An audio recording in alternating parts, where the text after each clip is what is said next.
नमस्कार। आप सभी को रंगों के त्यौहार होली की बहुत बहुत मंगल शुभकामनाएं। हमारा देश भारत त्योहारों का देश है और इन त्योहारों को हम अलग अलग रूप में बांटते हैं। राष्ट्रीय त्यौहार, उसके बाद धार्मिक त्यौहार, कुछ सामाजिक पर्वों को भी हम त्यौहार के तौर पर मान्यता देते हैं। कुछ हमारे ऐसे पर्व हैं जैसे 2 अक्टूबर हो गया, है ना। तो इस तरह के पर्वों के साथ आज हम रंगों के त्यौहार पर बात करेंगे। हमारे देश के अलावा नेपाल में, यूनाइटेड स्टेट्स ऑफ अमेरिका में, बांग्लादेश में, आप देखें ऑस्ट्रेलिया में, कनाडा में, सभी जगह ये त्यौहार बड़े उल्लास के साथ मनाया जाता है।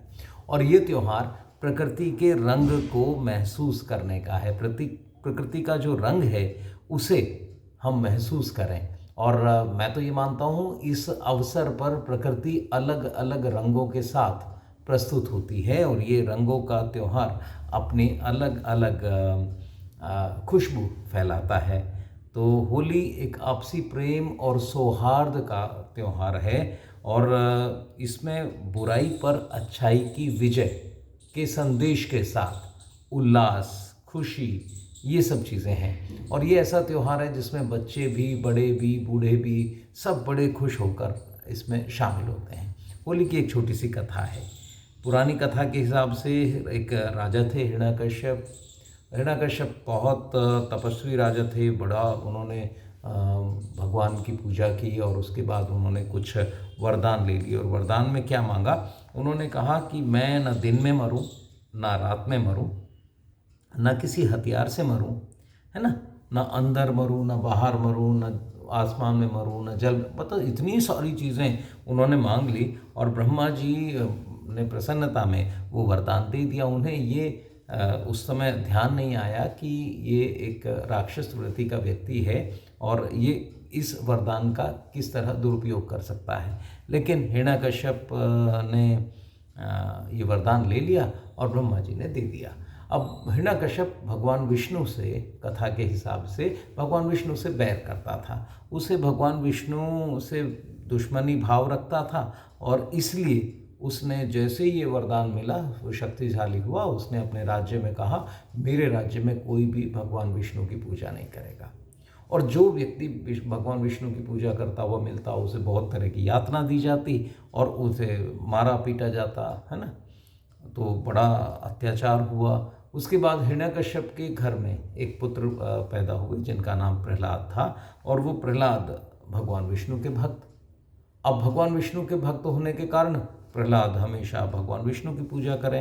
हिरण्यकश्यप ने पहले प्यार से समझाया लेकिन वो समझ नहीं पाए प्रहलाद। उसके बाद तरह तरह की यातनाएं अपने पुत्र पर की और उन्हें भी उन्होंने दुश्मन मान लिया। अंततो गत्वा अब क्या किया जाए, तरह तरह की यातना दी, प्रहलाद नहीं माने।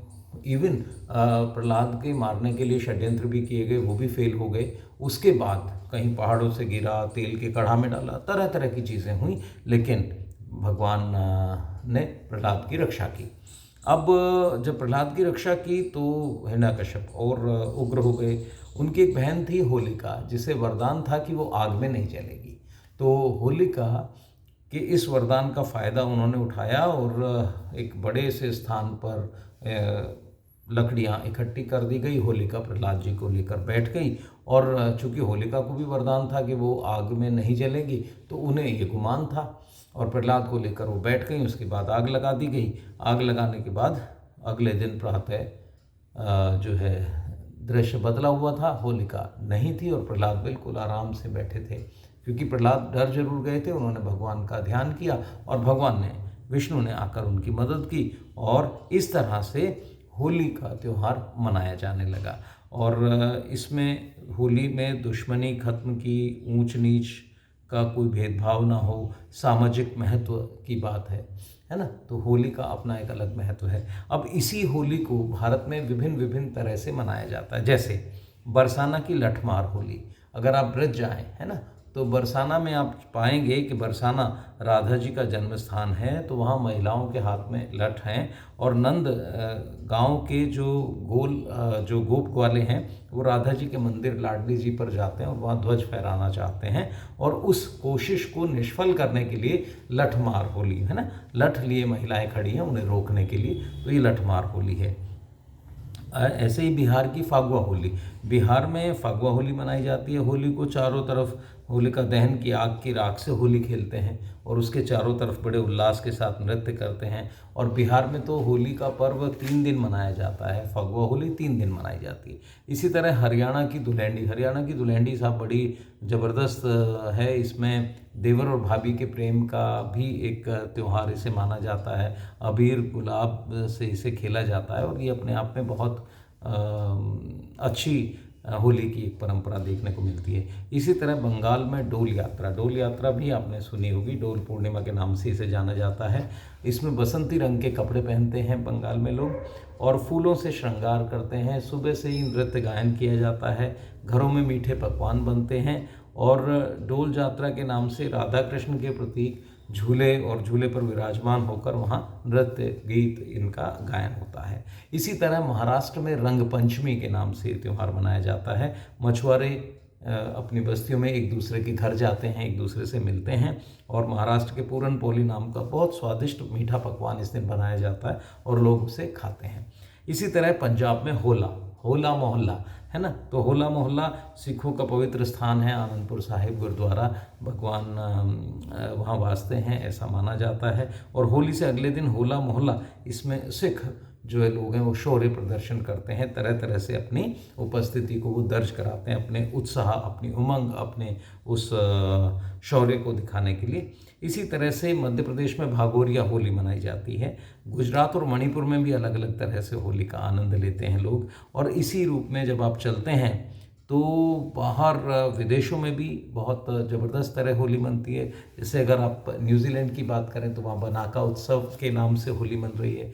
थाईलैंड में अगर आप बात करें तो सॉन्गकॉन उत्सव बिल्कुल वैसा ही है जैसी हमारी होली है। जापान का चेरी ब्लॉसम बिल्कुल इसी तरह का त्यौहार है और इसी तरह से लोग उसमें भी शामिल होते हैं। पेरू का इनकान उत्सव, चीन का पानी फेंकना उत्सव है ना, और इसी तरह तिब्बत का स्नान पर्व।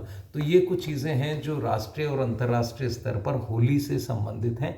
मेरी आशा और उम्मीद है आपको ये जानकारी अच्छी लगी होगी और आप होली के रंग को बहुत अच्छे से खेलेंगे। होली में बहुत अच्छा है रंग और उत्साह बहुत अच्छे से, लेकिन इसमें 2-3 चीज़ें हैं छोटी छोटी। आप होली पर ये ध्यान रखें, अगर कोई व्यक्ति होली नहीं खेलना चाह रहा है तो उसके साथ ज़बरदस्ती ना करें, सिर्फ उससे तिलक करके उसे भी मुबारकबाद दे दें। और अगर उसे तिलक भी नहीं पसंद आ रहा तो आप हाथ जोड़कर उसे होली की शुभकामनाएं दे दें। होली परस्पर प्रेम का त्यौहार है, एक दूसरे से लड़ने का त्यौहार नहीं है, एक दूसरे को समझने का त्यौहार है, एक दूसरे के सम्मान करने का त्यौहार है। तो एक दूसरे को ज़रूर सम्मानित करें, एक दूसरे से मिलें, एक दूसरे से प्यार करें।